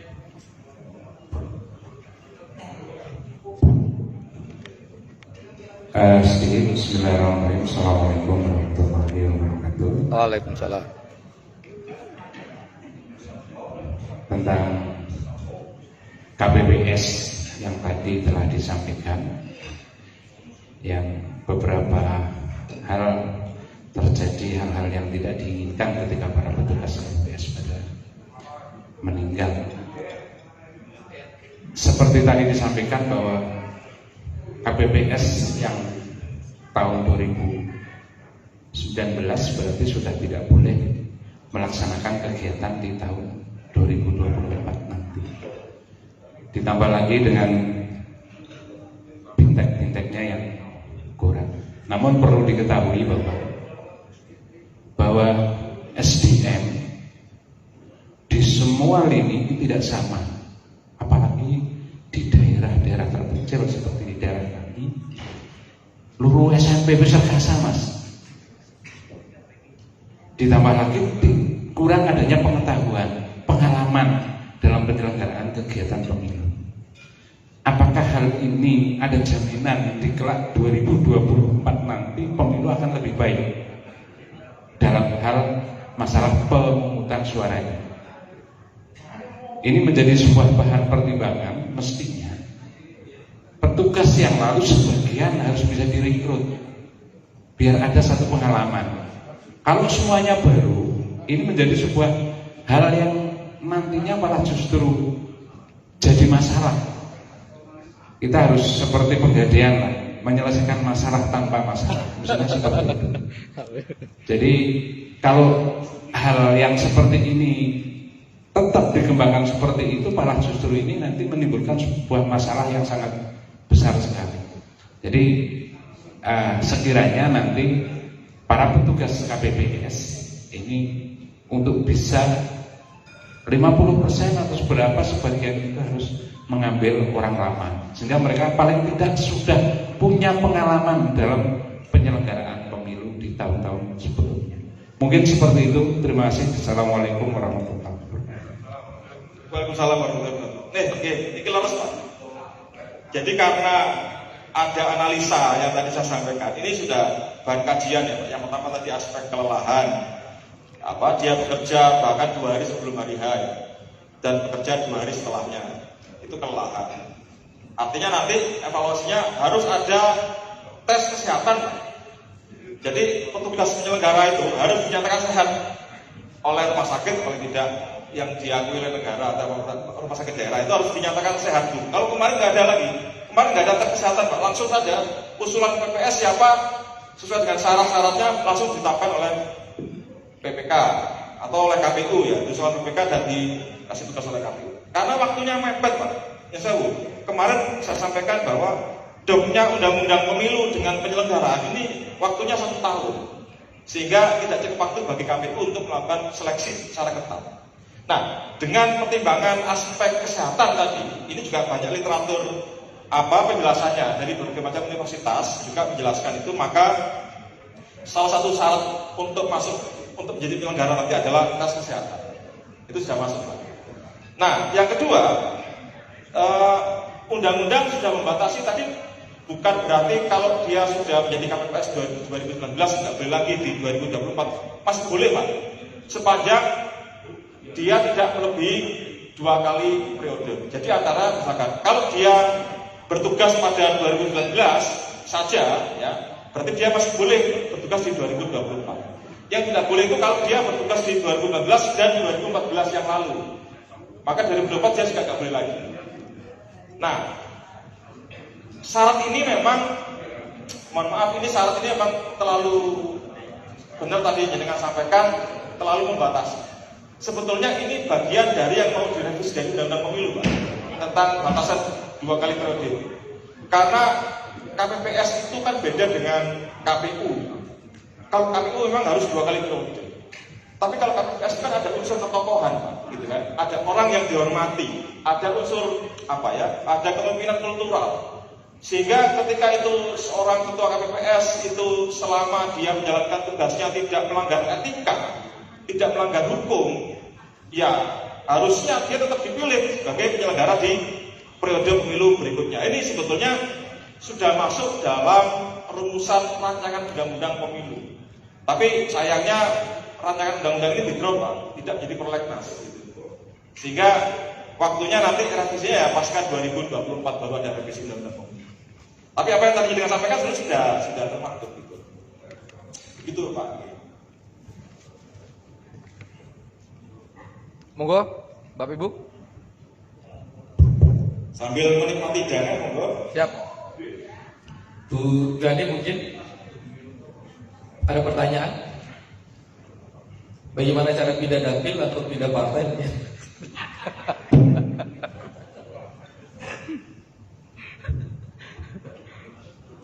Atau mungkin Pak Sekman? Sebentar Mas. Oke. Yang jadi masalah tadi itu yang disampaikan kan Linmas. Linmas itu kan di desa sih, masa harus setelah mengikuti pemilu 2 kali dia harus diganti lagi kan jadi banyak sekali itu pemanggilan Linmas. Oke, Pak. Gimana Pak? Yang menjadi kategori penyelenggara pemilu itu hanya sampai pada KPPS, Pak. Jumlahnya 7. KPPS 1, 2, 3, 4 dan sampai 7. Linmas itu tidak masuk kategori penyelenggara. Jadi Linmas itu boleh apa? Boleh tidak ada batasan kalau Linmas. Yang ada batasan itu hanya KPPS saja. Gitu. Jadi Linmasnya itu ya Linmas yang bekerja di kelurahan selama ini ya jadi Linmas di TPS. Yang dibatasi itu hanya penyelenggara, itu hanya KPPS saja. KPPS, PPS, PPK dan sampai di KPU pusat. Jadi kalau masih Linmas boleh karena dia bukan termasuk unsur penyelenggara, unsur pengamanan maksudnya. Stakeholder. Bukan kalau penyelenggara ya mulai dari KPU sampai KPPS itu baru disebut penyelenggara. Saya kira kalau tidak ada lagi diskusi Pak Sarif, ya. Monggo. Cukup. Oke, Pak Nuwun dan sekalian atas atensi dan diskusinya ini menarik. Tapi mungkin begini Mas Caka. Iya. Tadi mungkin ada yang terlewatkan soal diskusi kita kayak gitu. Yang pertama pemilu itu kan tidak hanya bicara soal bagaimana penyelenggara, bagaimana peserta, yang gitu. Lalu kemudian yang tidak kalah penting, bagaimana soal kualitas penyelenggaraan pemilu tadi, kita bicara pada output dan outcome politiknya. Apakah dengan sistem pemilu yang hari ini memberikan garansi soal kualitasnya, baik itu dalam level kepemimpinan di tingkat lokal, ke daerah atau legislatif, dengan memberi referensi beberapa contoh mungkin di negara lain, dengan sistem hari ini yang kita gunakan sebagai pilihan yang sudah diatur dalam konstitusi kita. Gitu. Nah, lalu hari ini kan ada aspirasi bicara bahwa tadi masyarakat menyampaikan, bayangkan jumlah alokasi APBN kita untuk pemilu itu adalah 70-an triliun. Saya bayangkan tadi itu jumlah desa kita itu kan 74.000 sekian. Dengan alokasi saja anggaran pemilu ini, kalau kita mau bicara soal bagaimana desain politik anggaran kita, berarti satu desa itu bisa dapat 1 triliun, ya, yang tadi dapat 1 M, yang begitu. Nah, lalu muncul aspirasi soal merubah, mengembalikan. Kalau dulu kan kita pernah menggunakan sistem perwakilan oleh DPRD. Dalam perspektifnya masyarakat sebagai seorang pengamat politik, ya, seorang peneliti dalam kondisi ini melihat soal stabilitas politik kita dengan kualitas kepemimpinan kira-kira di mana ya memungkinkan? Baik, ini tanya berat kali ini. Ini seperti situ. Baik, Bapak sekalian. Jadi ini sebetulnya sudah menjadi kajian di beberapa negara. Jadi sesungguhnya pemilu paling kompleks, paling rumit itu hanya di Indonesia. Di Indonesia. Bahkan mbahnya pemilu itu di Inggris, ya, di Jerman, di Amerika itu simpel pemilunya. Simpel. Di Indonesia aja rumit pemilunya. Ya terlalu banyak teknis dan segala macam. Nah, kemudian begini, pasti timbul pertanyaan biasa dari masyarakat biasa. Ketika saya sudah memberikan suara saya di TPS, di bilik suara, apakah pemimpin yang saya pilih itu amanah yang pertama, atau memberikan kontribusi terhadap kesejahteraan saya, kan gitu. Nah, ini pilihan-pilihan sulit dalam negara demokrasi. Ya, ada pilihan misalkan negara seperti di Brunei Darussalam itu tidak perlu ada pemilu, tapi negara masyarakatnya sejahtera. Negara Arab Saudi, kerajaan, bentuknya kerajaan tidak pernah ada pemilu, tapi masyarakatnya sejahtera. Ada negara Korea Utara, tidak pernah ada pemilu, masyarakatnya miskin, kan itu banyak pilihan-pilihan. Jadi kalau kita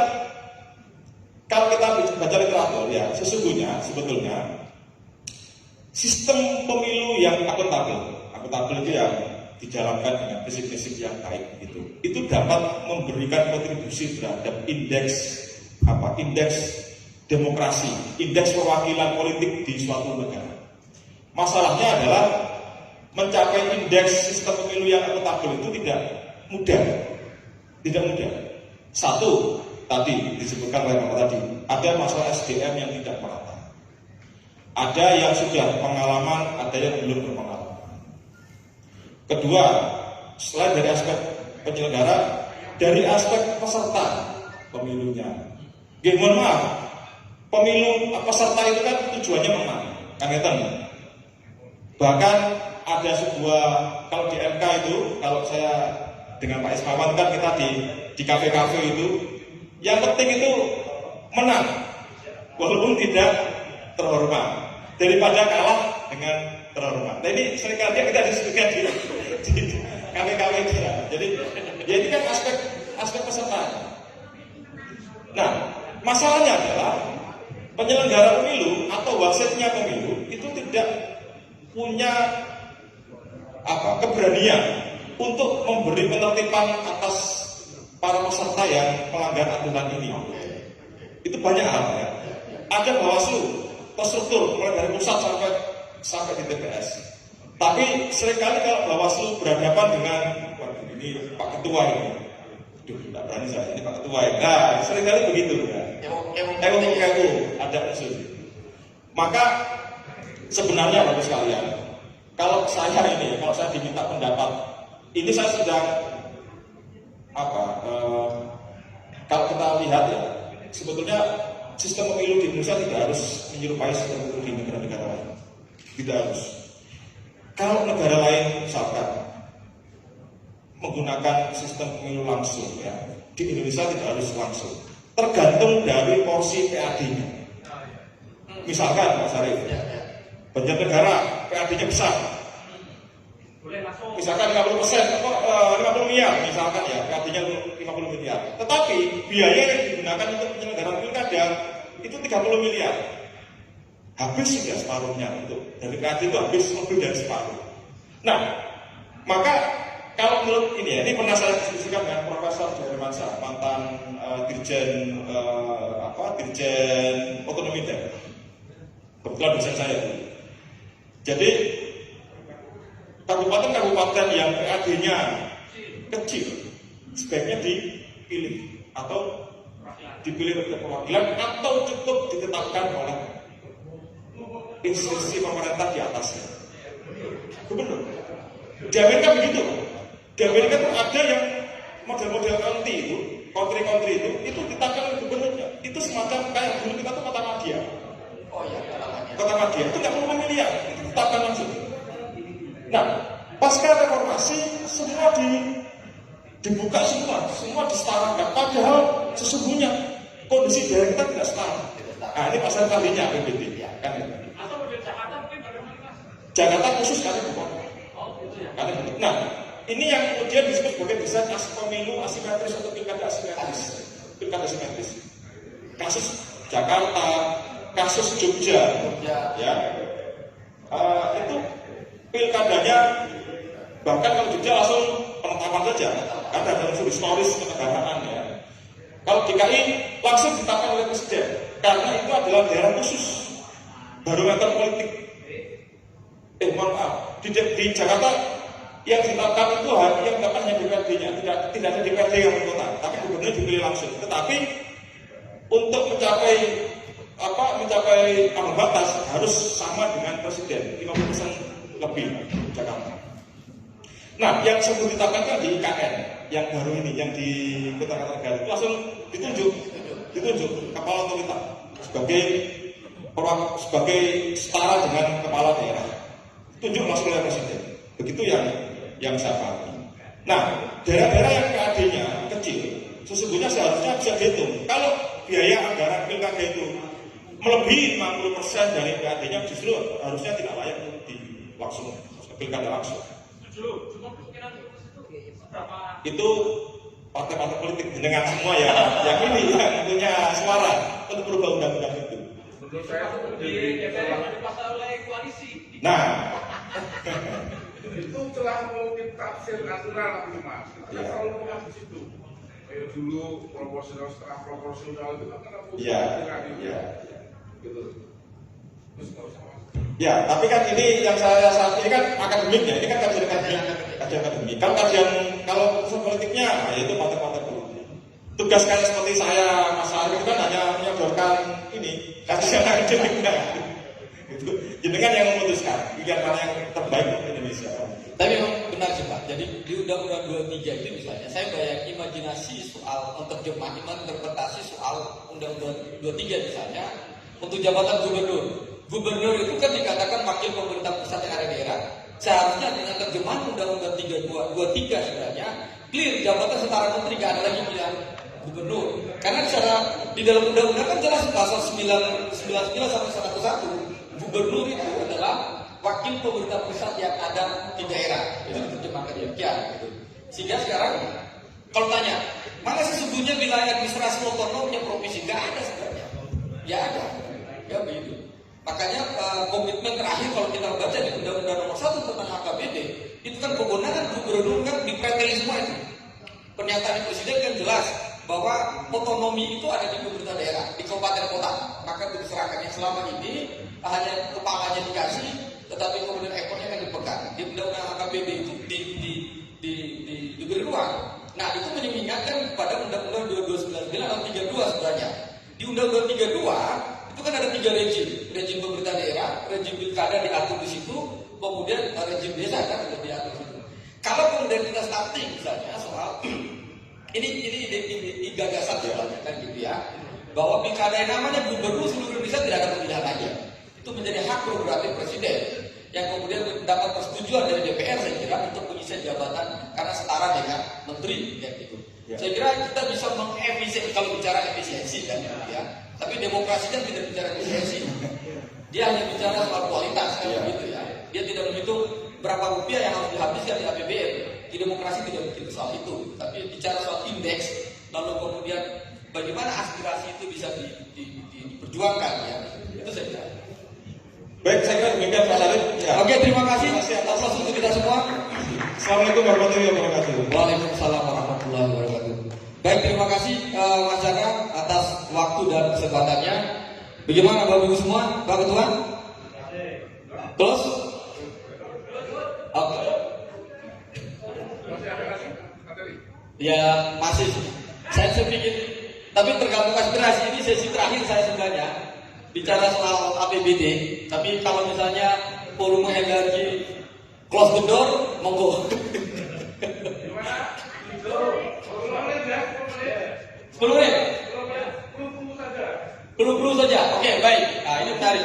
Terima kasih Mas Chandra. Sampai ketemu lagi di MK. Ya, izin Bapak Ibu semua. Saya hanya menghantar diskusi aja. Jadi ada beberapa isu penting saya kira. Kemarin saya membaca soal bagaimana LHPBD-nya Kabupaten Banjarnegara, lalu kemudian beberapa catatan penting yang harus didalami oleh DPRD.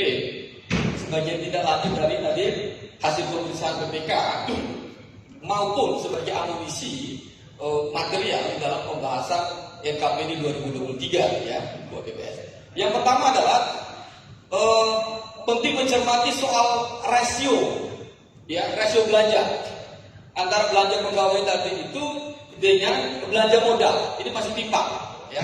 Jadi kalau di undang-undang atau di Permendagri PP 12 tahun 2020 tentang pengelolaan keuangan daerah yang ditindaklanjuti oleh Permendagri 77 tentang pedoman teknis itu menyebutkan bahwa memang rasionya itu 40% belanja modalnya ya. Itu baru kita bisa melihat bagaimana kemampuan pemerintah daerah dalam hal ini mengelola ruang fisikal daerah dalam rangka meningkatkan pendapatan hasil daerah. Hari ini kan kita belum capai 40% ya belanja modalnya. Belanja modal baru sekitar 10% kalau nggak salah itu. Data kemarin saya coba kaji. Artinya kita masih ada gap kurang lebih 30-20% terkait dengan postur APBD kita sedang existing hari ini yang pro terhadap belanja modal. Apa sih sebetulnya masuk belanja modal? Sebenarnya belanja modal itu adalah intervensi APBD terhadap alokasi dan distribusi APBD dia mampu menciptakan daya ungkit bagi pertumbuhan ekonomi di sektor real. Ya, itu sebenarnya definisi secara konseptual bagaimana kenapa pemerintah pusat melalui PP 12 tentang pengelolaan keuangan daerah tadi pentingnya alokasi ya belanja modal tadi sekitar 40%. Itu satu. Yang kedua adalah ini perlu memang pengawasan lebih dalam soal bagaimana perilaku birokrasi di dalam hal menyusun perencanaan anggaran terkait dengan belanja pegawai ya. Kita melihat Banjarnegara masih cukup tinggi walaupun kita dapat WTP ya. Tapi kalau kami yang outsider istilahnya WTP itu kan wajar tanpa prestasi ya. Bukan wajar tanpa pencarian. Monizin dibilang. Ya, jadi ya memang tanpa pengecualian tapi tanpa prestasi. Sehingga tadi apa yang dicurhatkan oleh Bapak Ibu semua soal ada jalan yang bangun tak hanya 2 bulan diterus air selesai jauh begitu ya.